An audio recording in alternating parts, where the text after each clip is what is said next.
Awali mkuu wa mkoa wa Njombe Anthony Mtaka amesema licha ya jitihada zinazofanywa na wananchi katika uwekezaji wa misitu, kuna haja ya serikali kuwezesha wazao wa mitaji ili wafanye uwekezaji kwenye bidhaa za misitu licha ya kukabiliwa na changamoto ya moto iliyopelekea hasara ya shilingi bilioni 200, huku katibu tawala mkoa wa Njombe Judika Omari na mbunge wa jimbo la Njombe mjini Deo Mwanyika wakibainisha namna ya uwekezaji wa misitu ulivyowekezwa mkoa wa Njombe.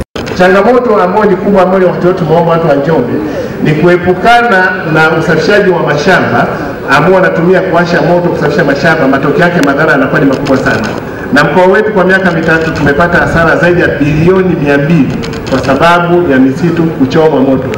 Ipo sehemu ni risasi, ipo sehemu ni bahati mbaya, lakini sehemu kubwa ni kwa sababu ya usafishaji wa mashamba kwa kutumia uwashaji wa moto kwenye mashamba yao. Moto unawashinda unaenda kwenye mashamba ya watu.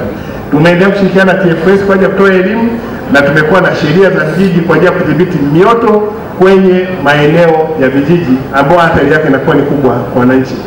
Balozi Dr. Pindi Hazara Chana, waziri wa mali asili na utalii, amesema katika maadhimisho ya siku ya misitu na upandaji wa miti, wizara hiyo imepanda miti zaidi ya milioni 70 na miti mingine zaidi ya milioni 51 wameigawa kwa jamii kwa ajili ya kuipanda.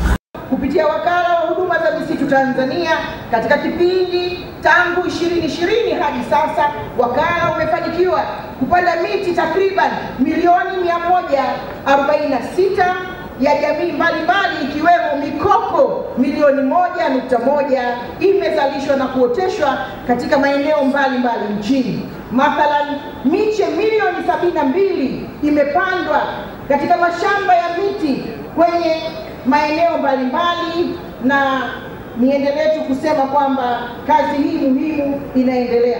Aidha, miche takriban milioni 50 ilipandwa katika maeneo yenye hekta 11,985 za misitu katika maeneo mbalimbali, na miche mingine milioni 61 ilitolewa kwa jamii, taasisi na mashirika na watu binafsi kwa ajili ya upandaji nchini. Hivyo Waziri Mkuu wa Tanzania ndiye mgeni rasmi katika maadhimisho ya siku ya misitu duniani. Hapa amewataka wananchi kwa watunzaji wa misitu.